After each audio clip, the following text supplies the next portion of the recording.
Welcome to the Dynasty Roundtable podcast, where we talk all things Dynasty. If you're new, thank you for joining us today.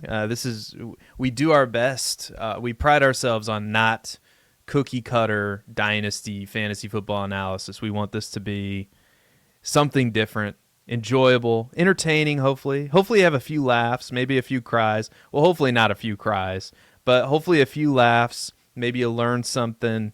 Maybe you're crying because you're laughing so hard. I don't know, but Matt Babich, isn't this what we try to do on the show? Is we try to enlighten the people while being entertaining at the same time? Absolutely. I think a big point of emphasis for us is we're not afraid to be wrong. And that's a big problem in the industry from my perspective, where you get to a certain level and your takes start to get more and more, as you said, cookie cutter. Mm-hmm. And that's not the type of content we bring, because we're okay with being wrong, learning new information, learning a lesson, God forbid, in life, applying it and trying to be better. You were not afraid to say that Kyle Pitts was better than Trey McBride. And while that was a horrible take in retrospect, I applaud you, because what would have happened if Kyle Pitts, really did shine through last year? You would have stood on business, and we would have had a lesson to take away from the thought process that got you to where you got about Kyle Pitts. And so that's what I love about us, is that we're going to come with our raw, unfiltered opinions. And yeah, you can heckle us in the comments or whatever, but more importantly, you can challenge our line of thinking in a productive way, and we can have conversations around this. So if you're in the comments, if you're not catching these things live, if you're in the podcast feed, feel free to tweet at us, DM us. Let's start the conversation. Yeah, that's very well said. And man, that's a whole box of worms that we could open, but we're not going to open it right now. There's all kinds of cookie cutters out there. We all know the hot take artists who are just in it for the clicks. If we were just in it for the clicks, we would be doing a pretty poor job. But not to say we don't have engagement. Like, we have pretty good engagement, but we just started the YouTube channel, which you should subscribe to, by the way, and the podcast feed, which we just opened up again. And it was on Player Profiler's feed for a while, which was confusing because it went back and forth between being on the main feed and then not being on the main feed, and then whatever. Okay, that's a whole separate conversation that we could have. But we have our own feed now. It's ours. We own it. So go subscribe to our podcasts. And so to start the non-cookie cutter conversation here about tight ends, we were talking about tight ends in Dynasty before the show, and I think we both came to the same conclusion. And we'll get into these tiers because this is our top 20 Dynasty tight ends rankings and tiers. We kind of discussed, if you don't have Brock Bowers, if you don't draft Brock Bowers, if you don't draft Trey McBride, outside of the top 2 or 3 guys at tight end, I think the strategy has to be, you just want to piece it together. You want to take shots on some of these rookies that are coming out, maybe some of the younger upside guys, like maybe Isaiah Likely. If Mark Andrews gets injured, we saw that happen this past year. Like, he had some usable weeks. But I think that's my approach at tight end from now on. I mean, obviously it can change if you're in a 2 points per tight end premium league, which I'm in a lot of those. So tight end, there's a value on the tight end, and it makes it more, I guess, fair, or the score, it brings the tight end up in value. But if you're just in a regular tight end premium league, like I said, outside of the top 2 or 3 options, I think I'm just trying to piecemeal together. What do you think about that strategy, just from a overall strategeries perspective here?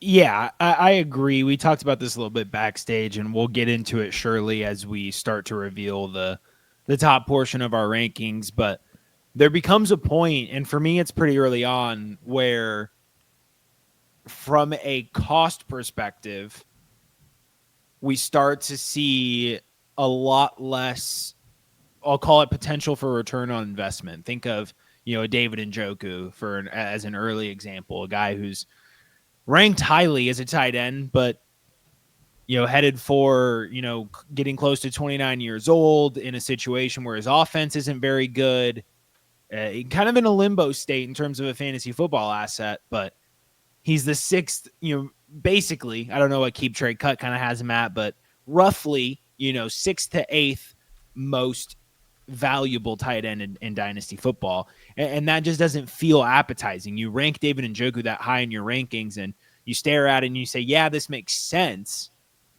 But am I happy if I'm a David Njoku owner in Dynasty? Am I going out to acquire David Njoku in Dynasty? Not really. And so then the conversation, as we'll get into, becomes, what then? How desirable is this upper tier of tight end? Do any of these rookies offer any sort of boom potential going into this year? Do we tier down and play money ball with the bottom of the barrel? But, that's all for the conversation yet to be had. Yeah, and keep trade cut has him at tight end 10, by the way. Okay, a little lower, but that's a little low. Yeah, I do. We'll get into it where we have David Njoku because it's higher than that. But why don't we just kick this thing off and get into our tier one? And I don't think it's really going to surprise too many people. Speaking of cookie cutter takes. Yeah, this is here we go with the cookie cutter takes. But it's hard to there's two Colston Lovelands in here. I accidentally downloaded him twice. So we have Brock Bowers and Trey McBride in our tier one. And I think, and I didn't do it because sometimes, I get a little scared of making the bold take, but I think that there's a case to be made to put Brock Bowers in a tier of his own, but we didn't do it. Tier one is Brock Bowers and Trey McBride. Your guy, Trey McBride, that was a huge win for you last year. So what do we have to say on this tier other than it's an awesome tier? If you have these guys, you're probably extremely happy because let's face it, you drafted Brock Bowers in the rookie draft somewhere in the middle of the first round. Big win for you, especially if you took him around where Marvin Harrison Jr. was going. Mm-hmm. Hopefully you took him after Malik Neighbors. But for Trey McBride, I'm sure you didn't. Trey McBride might be the example of why you just take shots at tight end and just keep taking shots and multiple shots at tight end, because it comes down to, especially in a dynasty startup, where do you want to invest your money? Because everybody has the same amount of money. Like we all have, whether it's auction dollars, whether it's draft capital in the startup, it's like, where do you want to invest these picks? And I keep coming back to the fact that I don't really necessarily want to invest in the tight end position. I don't necessarily want to invest in the running back position. But if you're looking for the beacon, the shining light of what's the example for that proves that point, it's probably Trey McBride. Yeah, absolutely. And think of, we had Sam Laporta last year briefly hit tight end 1 status. We have Tyler Warren, who's already a top 6 guy. We have Colston Loveland and Elijah Arroyo, both. Arroyo is 23rd in my rankings, but both inside of our top 25 as of right now. I know tight end top 25 isn't really saying much, but again, like, we know who so many of these guys are. We're going to list a lot of names that are guys as solidly defined as they possibly could ever be. So the strategy is not to buy a David Njoku and hope his situation turns around. The strategy is to take as you mentioned, take shots on guys, continue looking for the Trey McBrides that come out of Colorado State, but have great athleticism profiles. They dominated at their respective level of competition. These are things we look for and we want to continue to throw darts at. I will counter to the argument that Brock Bowers should be in a tier of his own. When you look at Trey McBride and what he did, not only did he outscore Brock Bowers in fantasy points per game last year with only 2 receiving touchdowns, he had a 30%, 29% target share, 25% higher target share than Bowers. Higher target share, led the NHL. I'm watching the NHL right now. Led the NFL in target share for tight ends and air yard share as well, and was number 1 in expected fantasy points per game with 19.2, falling 3.6 fantasy points per game short of that expectation is quite the big swing. and generally something we look at as analysts and say things are probably going to break a little bit even more friendly for Trey McBride next year. Obviously, volume can be a volatile factor, and that can change things. But in terms of these are a tier of their own. They are both guys who are just going to be siphoning targets at an otherworldly level for their team, athletic playmakers that can play all over the field. So I think Trey McBride deserves just as much respect in this tier as Brock Bowers. I think something actionable that you can do then is because I do think that Brock Bowers, I mean, I'm looking at Keep Trade Cut right now. He's the number 9 overall player, and that's in Superflex. I mean, he's 22 years old. I think he finished with something ridiculous like 144 targets. I don't have his page pulled up right now, but I think the move then, because of all the things that you just said, is to tier down to a Trey McBride and get something on top of, Brock, or on top of Trey McBride for Brock Bowers, because Trey McBride's 25 years old. Let's face it, he has a better quarterback situation despite what we think of Kyler Murray. I don't necessarily know what the Raiders are going to do. I don't know if it matters for Brock Bowers because we just saw what he did this year with Gardner Minshew and Aiden O'Connell, and I don't know if they played anybody else. They probably did. But the best case scenario for Brock Bowers is what? They draft Shedeur Sanders, they sign Russell Wilson, they sign Kirk Cousins. I mean, none of that really inspires me the way that Kyler Murray does. And we just had an episode where we trashed Kyler Murray pretty good. Maybe and just admittedly from me, I think Kyler Murray's probably more valuable than I think he is, just because I have such a jaded outlook on Kyler Murray these days. But I might have drafted him in a lot of redraft leagues where he let me down. But nevertheless, he had a good season, though. We trashed Kyler Murray, and then we're also like, but he's very consistent and actually still had a good year. And that kind of does speak to Kyler Murray and how much potential he has, that a top 10 fantasy season, we're sitting there like, man, what a disappointment. Yeah, I mean, he was like, if you drafted him at ADP, not to get into too much of this, but he probably was like the quarterback 7, 8, or 9 off the board in redraft. And he finishes the quarterback 10, quarterback 12 in fantasy points per game. He's like, he should be so much better for fantasy than he is. 100%. I think why we're jaded is the point. But Trey McBride has been the beneficiary of that, and so I think that is an actionable takeaway. If you can get anything, I think you could get a significant amount. I don't know if you could get a 2025 first-round pick or not, or a future first, but you could probably get at least a second, maybe more, maybe a nice player. I don't know. I'm just saying it's probably worth exploring. If you have Brock Bowers, I don't think it's much of a downgrade to Trey McBride at all.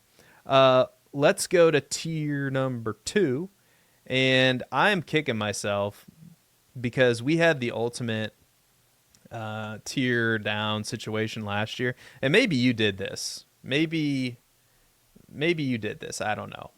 But Sam Laporta was the consensus tight end 1 last year. And I don't think it was really even a discussion. I think it was just generally accepted. Oh, yeah, Sam Laporta forever and will always be the tight end 1 in Dynasty. And, of course, that it never works out that way. Like, the Dynasty will make all of us fools, and it certainly made me a fool because I have Sam Laporta in several leagues, and I had that feeling like I probably should be trading him away, but I just never did it. And now I'm kicking myself because you could have easily tiered down to Trey McBride. You could have easily probably gotten Brock Bowers. Well, Brock Bowers was a different conversation because he had so much hype around him. But you could have easily even tiered down to George Kittle, if you were willing to give up some age and sacrifice for some win now, or TJ Hawkinson because he was injured. Anyway, I'm going off the beaten path here.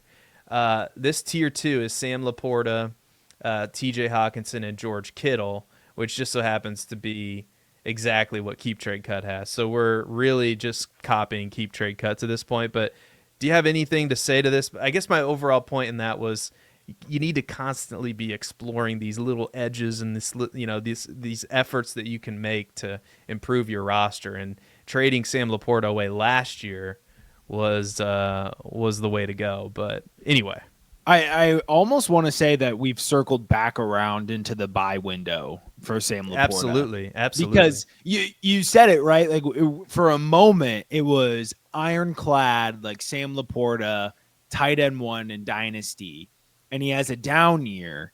When you really look into it, he had 2 different seasons last year. I don't know what was going on. But week 10, you just look at his box score, like on Player Profiler, it's really easy to see his target counts, and you can just see with your eyes where the trend occurs. It's week 10 onward. He has at least 6 targets in every game from then through the rest of the year. Averages about 7 targets per game through that stretch. He had 83 targets on the season, down from 120 last year. 7 targets per game, that average from week 10 through the rest of the season. That's 112 targets on a season. So not a very minuscule difference between the opportunity levels on a per game basis that he saw in the back half of last year versus his rookie season. So his role started to go back to what it was. You look at the red zone targets, at least 1 red zone target in almost every game in that stretch, used much more heavily in that area. That's why he had 6 touchdowns in the back half of the season as compared to only 2 before that. And so you just look at those numbers and you say, okay, clearly there was a role change. We're looking at a situation where they're going to have a new play caller. And maybe I'm big braining this a little bit, but they're not going to have somebody as inventive as Ben Johnson. And maybe getting back to the basics is something that will benefit Sam Laporta, still being very clearly the number 2 option in the passing game in terms of wide receivers and tight ends. Jameson Williams still isn't there yet to where he's overtaken that slot. So I think we've hit a buy window in Sam Laporta. And then, if you're with TJ Hawkinson and George Kittle, I think you have a decision to make, because you can't stay there forever. If you're really in a spot to win, you're probably holding on, right? They're not worth enough draft picks to let go of. It's probably too tough. If you can't overextend yourself by switching to a Laporta, McBride, a Bowers, then I would explore those options. But you really gotta take a hard look in the mirror if you have Hawkinson or Kittle and ask yourself, where are you as a contender? And that should influence your decision as to what to do, because you need to move on those 2 assets fast before it's too late. Yeah, I would say especially with Kittle, particularly with Kittle, yes. Yeah, just because the age is getting up there. He's dealt with injuries before. I mean, he's an absolute beast when he's on the field. There's no question about that. But we saw it with Travis Kelce this year. Entering a year where you think, oh my God, Travis Kelce, why don't you just book him for 1,000 receiving yards? And honestly, I don't even know. He might have got there in the end. I don't know, but he certainly didn't have the Travis Kelce type season that we're used to having. I mean, he was tight end 5, tight end 6 in fantasy points per game. It's funny, like I'm discounting the season that he had. In actuality, he was probably pretty valuable to a win now dynasty team because of just what his dynasty value is or was. But Kittle, this 49ers offense, there's a lot of uncertainty going forward, but there could be a lot of targets opening up, and it could be a nice sell window if you have him to really recoup all the value that you can possibly get from him, because there's some good options that we're going to talk about here in tier 3, 4, 5, and beyond that I think you can take shots on. And I think the first one, as we go to tier 3, that is kind of perplexing to me, and I'll kind of throw it to you to talk about. But David Njoku's the first tight end in tier 3. So we have David Njoku, Tyler Warren, who you have. This is our biggest disagreement so far. You have him at tight end 6. I have him at tight end 11. Then we're in lockstep on Tucker Kraft. Then Mark Andrews, and that's our tier number 3. So talk to me about David Njoku, because I agree. I think he's underrated. There's just, I think the uncertainty of the situation is what's scaring some people off. Yeah, and I talked about Njoku as we were getting into this segment, where he has all the tools that I would want in a fantasy football tight end. And we've seen what this Kevin Stefanski offense generally looks like with anybody capable of throwing a forward pass over the last 2 years. That would be Joe Flacco and Jameis Winston. If they do get somebody under center that can throw the football, things change drastically for David Njoku. So if I'm a David Njoku holder, yes, he's on keep trade cut. He's listed at tight end 10. We have him at tight end 6.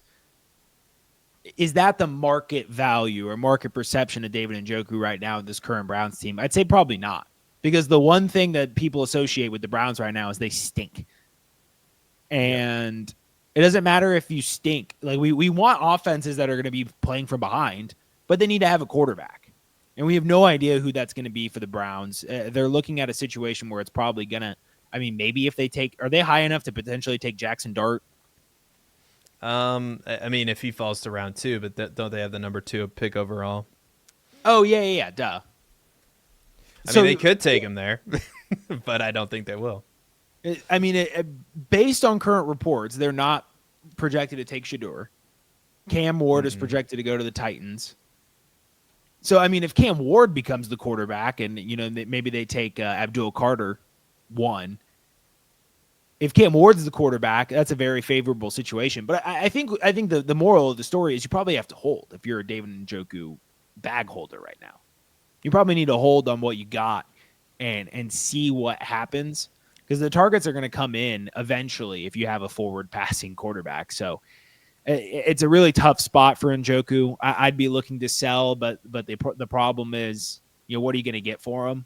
And if you can't get any significant draft capital, like would you sell? You wouldn't get off of Njoku for 2/3, would you? And maybe a player? No, it's got to be a second. No. Or I would be no deal. I would. A second in this class might get you Tyler Warren. I don't know. Probably not, because he's probably going to get first round draft capital. But it might get you. Like if I could get Harold Fanta Jr. plus. Maybe I would think that'd be lovely. Maybe I would think about that, and I think maybe those 2/3 would be depending on where he goes. But there's so many unknowns right now. But yeah, the problem for David Njoku, and this might be the most fascinating thing in all of football. I don't know. You let us know in the chat or in the comments. The dead cap hit on Deshaun Watson. I'm looking at, and this is according to Spot Track, so this is not my number. If they decide to cut him this year, is $172 million. So there's no way they could cut him this year. In 2026, the dead cap is almost $100 million. So, yes, the Broncos did cut Russell Wilson, and that incurred an $80-some million dead cap hit. This is a whole nother level, we're not even in the same. This is almost double that, or actually it is double that.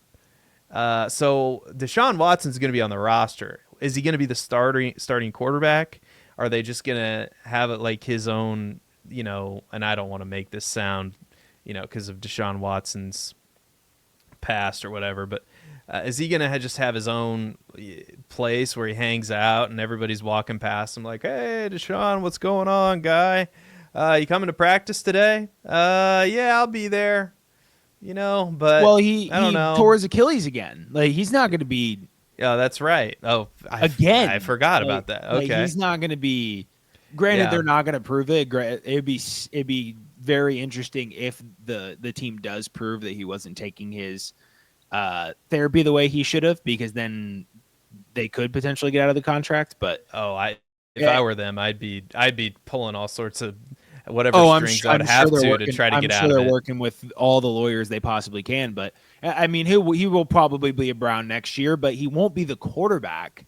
I suppose until maybe the end of the season. But tearing your Achilles twice and having it be decently far into your off season before doing it the second time, he's not going to be the quarterback.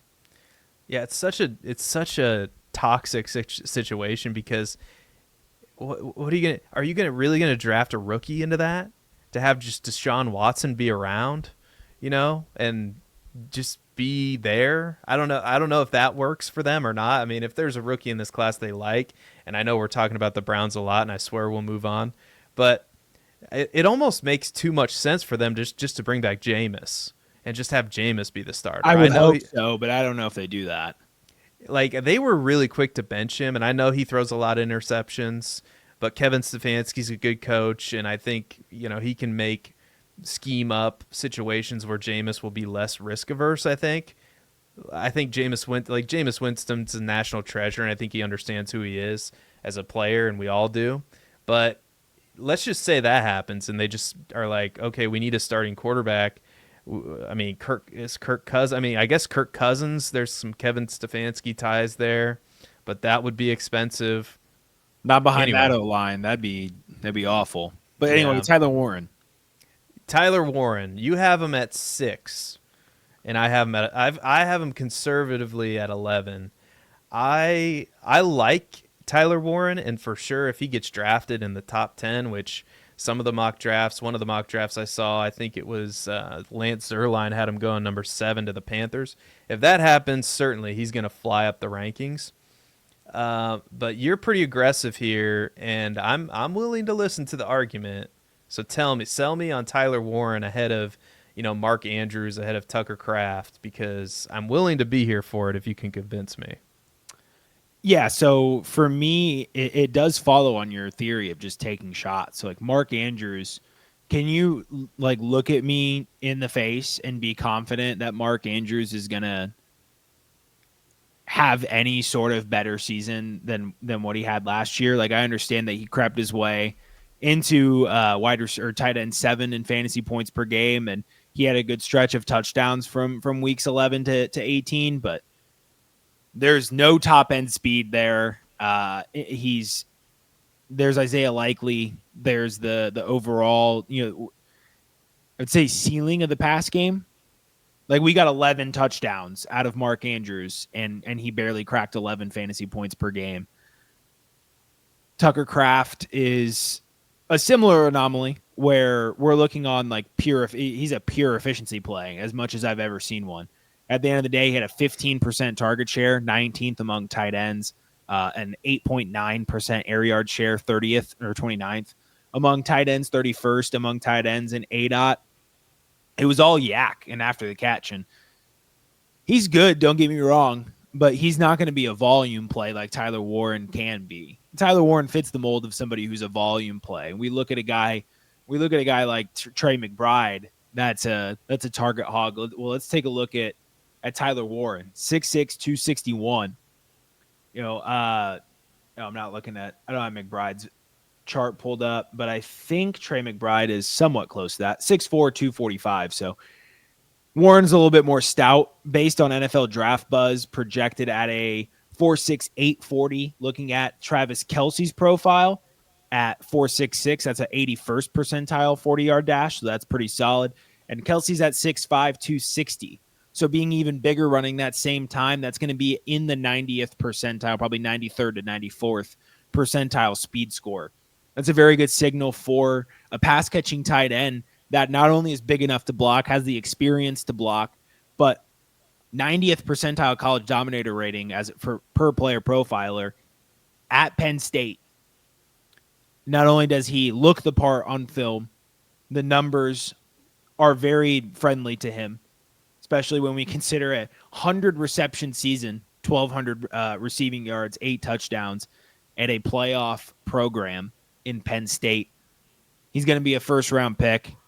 He's going to be heavily involved with whoever drafts him, and I can be way more confident in Tyler Warren getting a 20+% target share next year than I can of Tucker Kraft, of David Njoku, or Mark Andrews.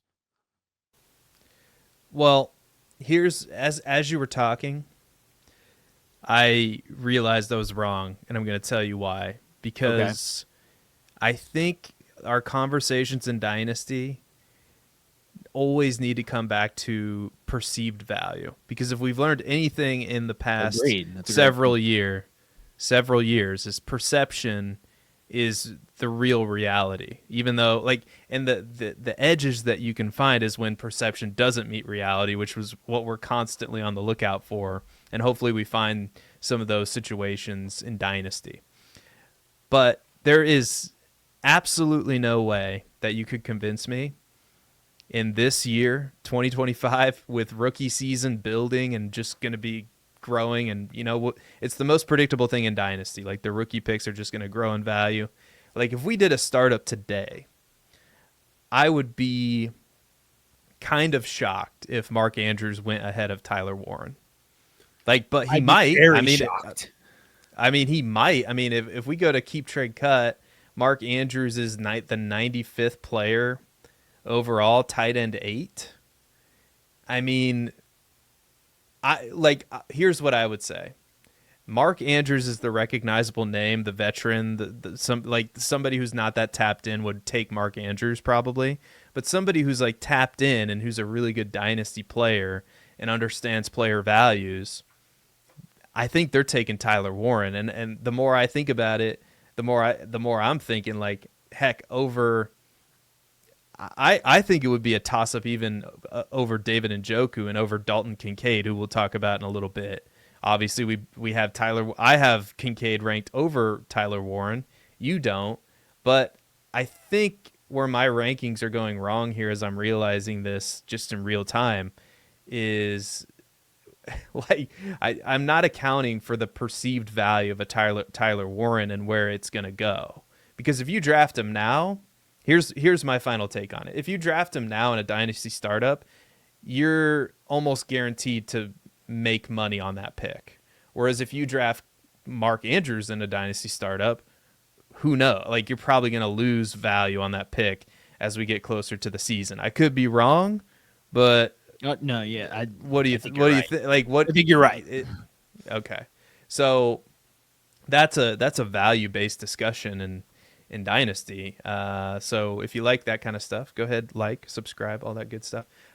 So tier 4, let's move on to tier number 4. And I said Dalton Kincaid, and we're going to talk about Dalton Kincaid here in a little bit. Just maybe one of the more disappointing and like disconnected from, the Buffalo Bills do a lot of right, and obviously they've had a lot of success, but drafting Dalton Kincaid in the first round to really, I don't know, not use him. And this, I mean, I get it. Players need to develop, and maybe he will, and maybe he'll develop a connection with Josh Allen. But so far, it's been pretty underwhelming. And I do think that there's still some shine on him. So if you made me choose, like, buy or sell Dalton Kincaid, I might be tempted to sell, actually, because the situation's still good. I guarantee somebody out there is going to be willing to take a chance on him. So anyway, this tier 4, I should say it, and then we can talk about it.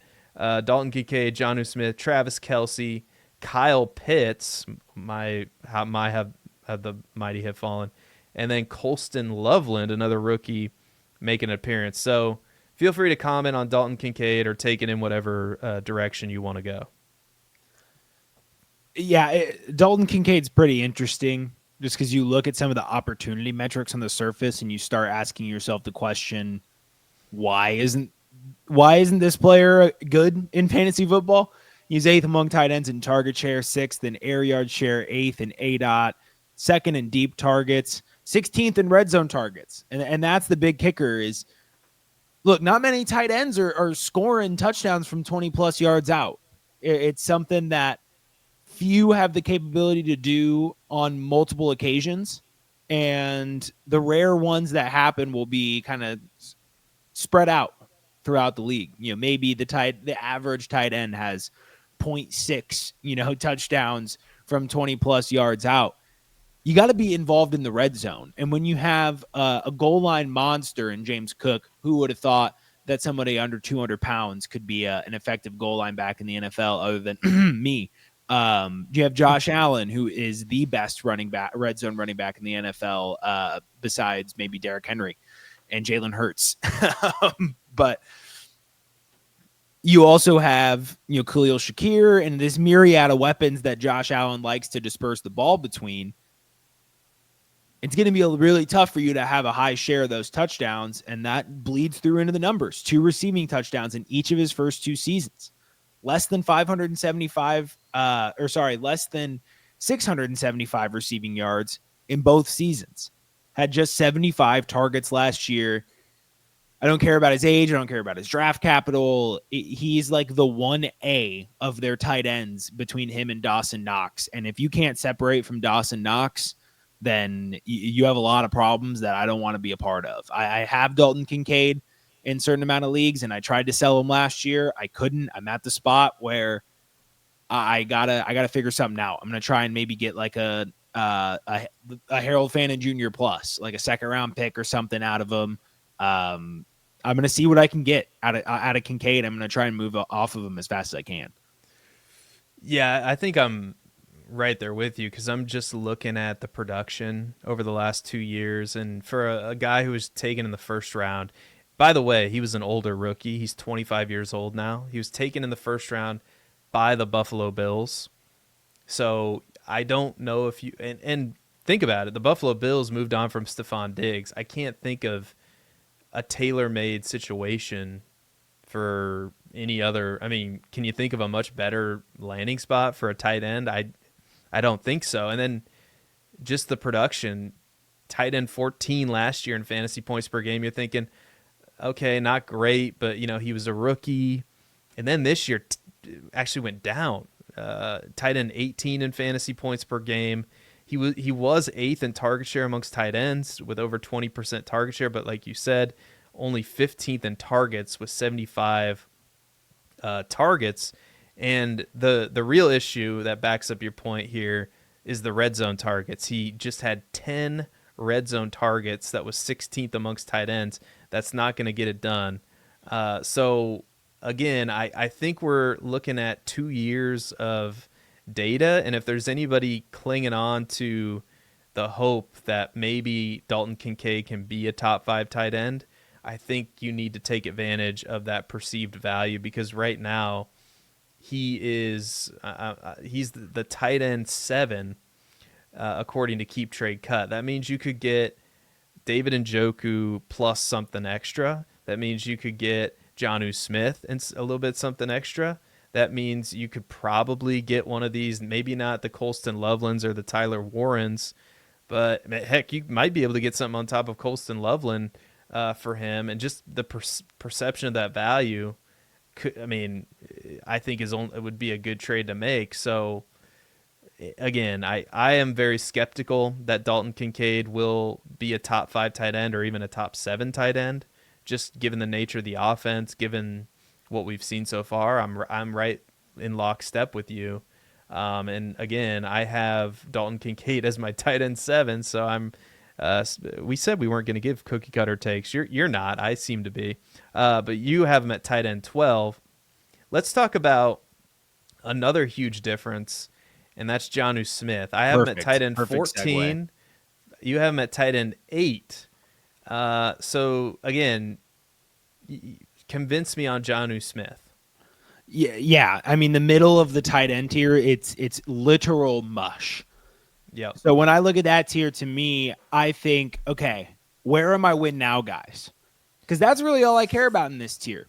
Maybe Colston Loveland, obviously, aside, because he has some unknown potential first-round pick, a lot of upside there that I'd be interested in. So he's the opposite end of the spectrum. Middle is either rookies or pure win now plays. I don't want aging Travis Kelce's. I don't want clinging on to relevancy and youth Kyle Pitts and Dalton Kincaid. Give me a Jonnu Smith who just had 111 targets, 8 touchdowns, was 5th in fantasy points per game as a tight end. We're going into a Dolphins season where Tyreek Hill's over the hill. Haha, nice one. Me. Wow. Production is sliding. Jalen Waddle hasn't been consistent, but who was consistent for that offense last year was Jonnu Smith. And we look at how he was able to get this offense to move forward, particularly without Tua. When in those games where Tua was inactive, Jonnu Smith was really leaned on. And you look at some of the metrics, he was top 10 in catchable target rate, getting a lot of catchable targets.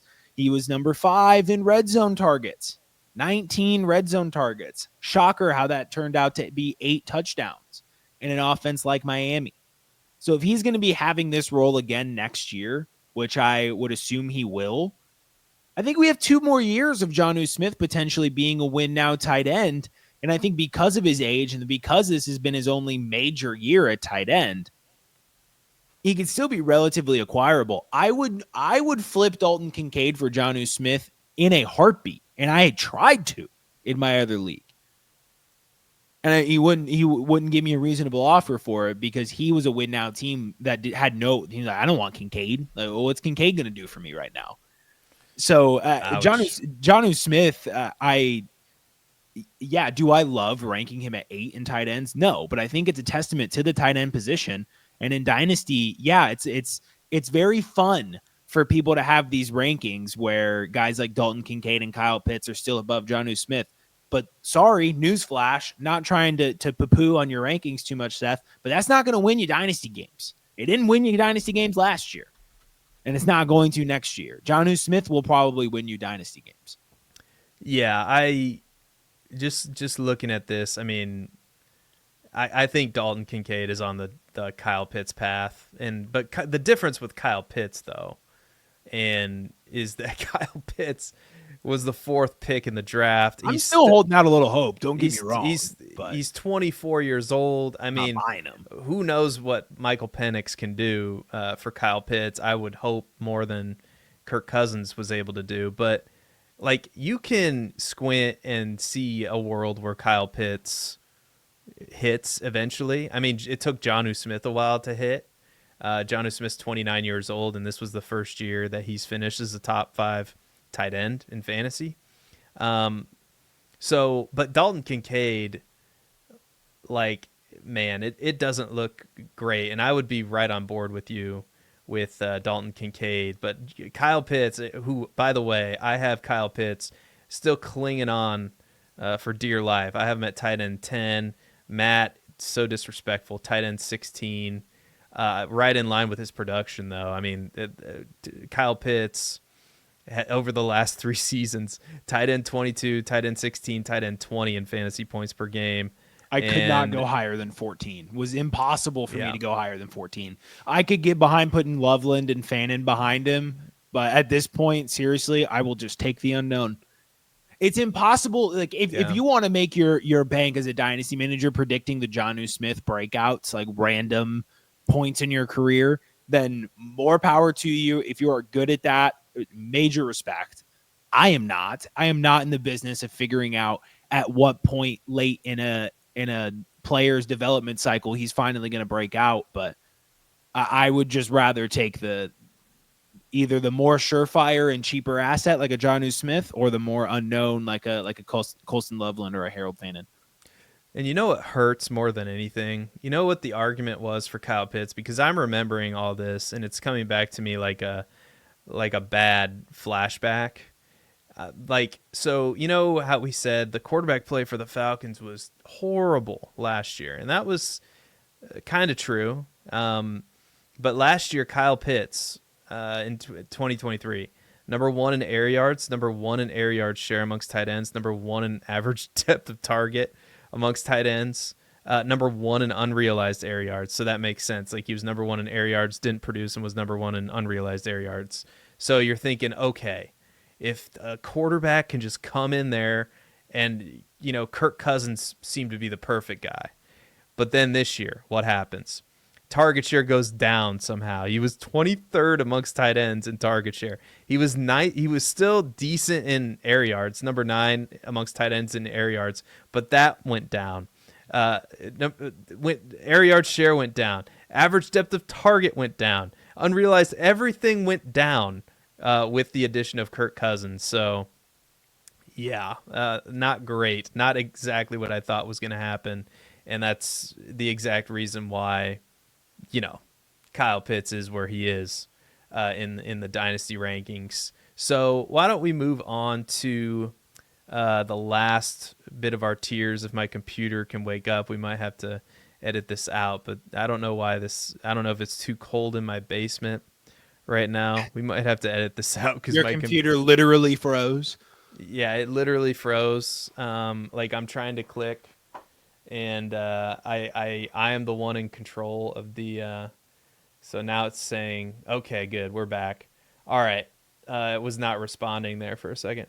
So all right, let's move to tier number 5, and the last tier that we'll cover is we'll take you through our top 20. So for the podcast audience, Harold Fannin Jr., there we go, makes our top 20. Pat Freiermuth, Isaiah Likely, Elijah Arroyo, Cade Otton, and Jake Ferguson round out our top 20. So is there any particular direction that you want to take this? Maybe the rookies, maybe, I don't know, Cade Otton, Pat Freiermuth. What are you thinking here?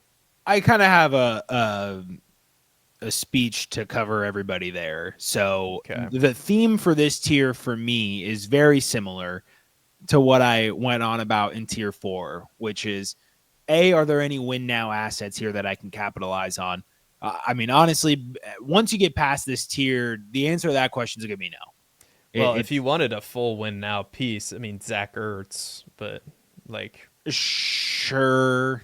I mean, that's not. I mean, with Jaden Daniels, I am not confident that he repeats that performance next year. I'm right there with you, which is why I don't have him in the top 20. 29 with not a lot of tread on your tires is a lot different than like 33 with a lot of tread on your tires. So there's and he's one of those situations there. And I just give away as man. Whoa. What? We have a glaring error in our rankings. Oh, what's that? We quite literally forgot an entire player.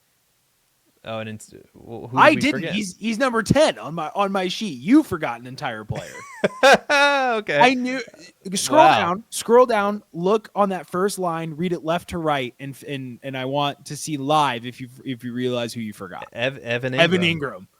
So where would Evan Ingram go in our rankings? Man, I'm low on Evan Ingram. No way Evan Ingram should be below David Njoku, but. He would go. I'll just put him at 10. Yeah, let's just put him. Oh, dear God, please put him in front of Mark Andrews. Oh, really? Wow. We have to. Evan. Okay, quickly. I'll double back to Evan Ingram so we can at least save face a little bit there. Yeah, we forgot about Evan Ingram. Sorry. So he's close to a Jonnu Smith because believe it or not, Evan Ingram is 30 years old. So he's a little up there. But in terms of target share, he had a tough 2024 in terms of both offensive play and injuries. He was 3rd in target share with a 25% target share, number 2 in target rate. He was number 2 in target share the year before.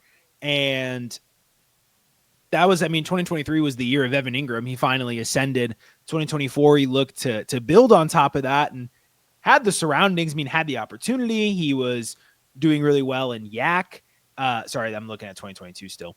Had a pretty decent catchable target rate, was 7th in expected fantasy points per game. So, again, we look at roles that are going to happen within these offenses, and I am very confident that Evan Ingram is going to have another 23% target share in this offense. Shane Waldron does scare me off a little bit.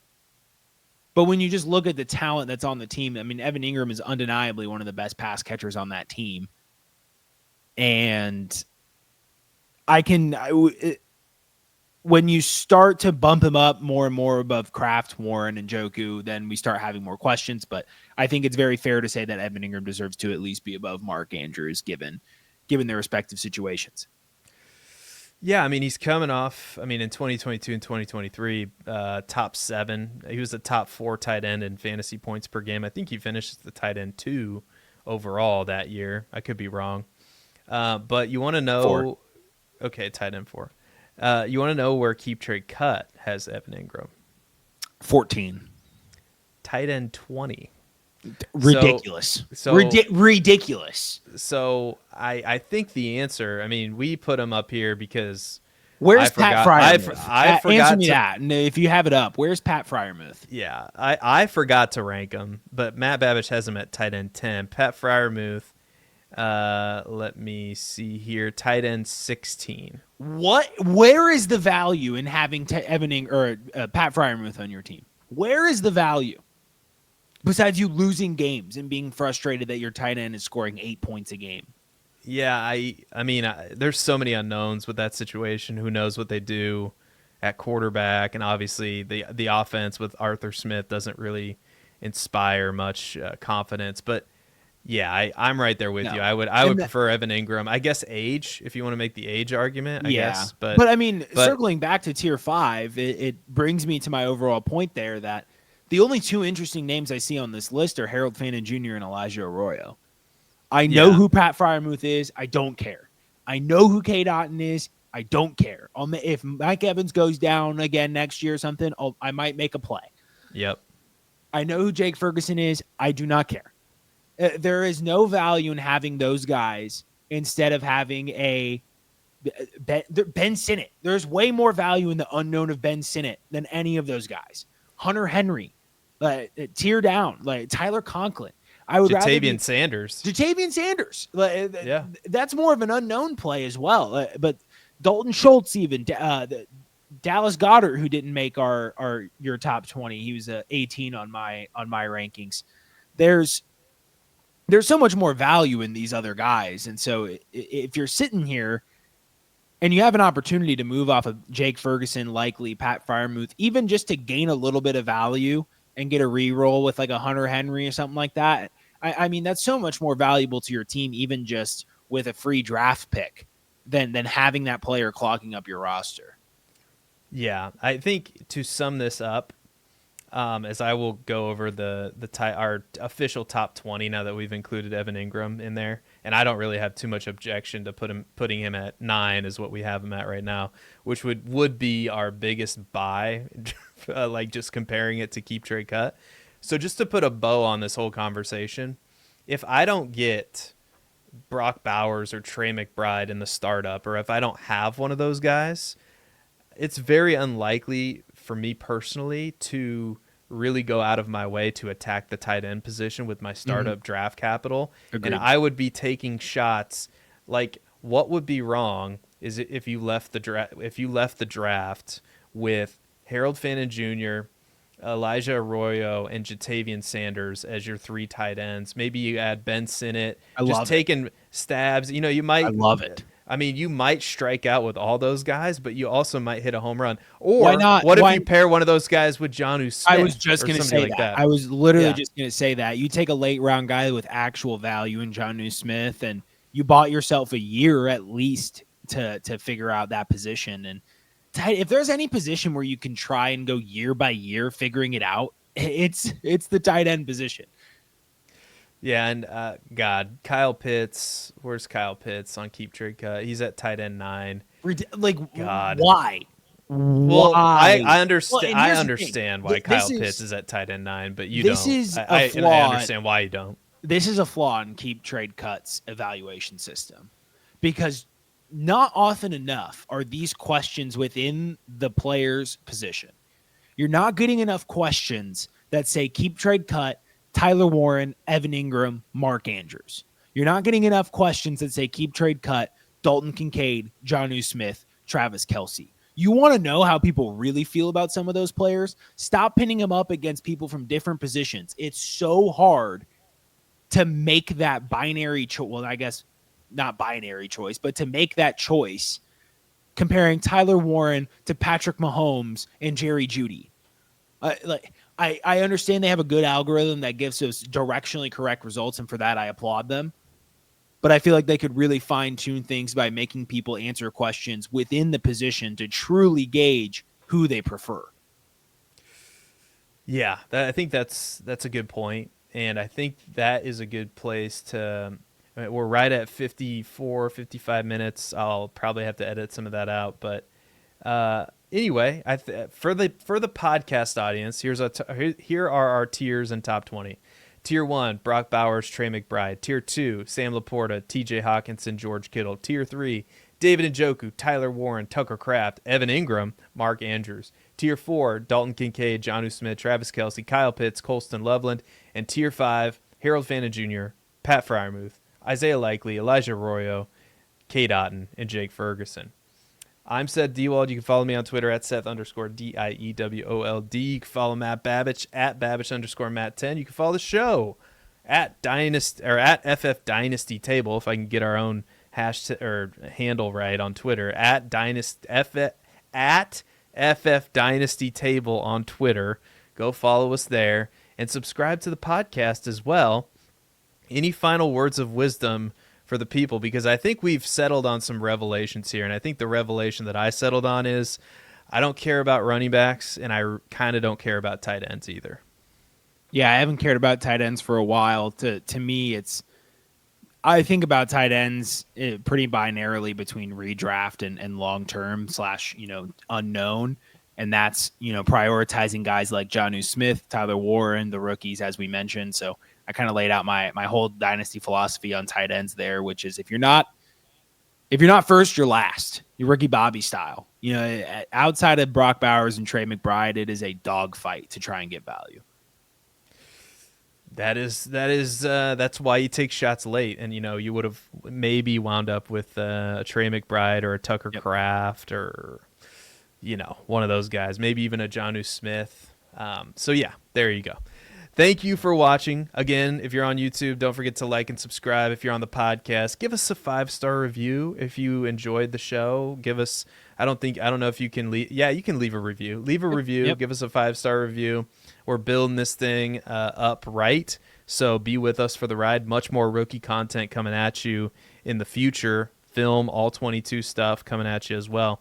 For Matt, I'm Seth. Nobody cares about Aaron Rodgers, and we will see you later.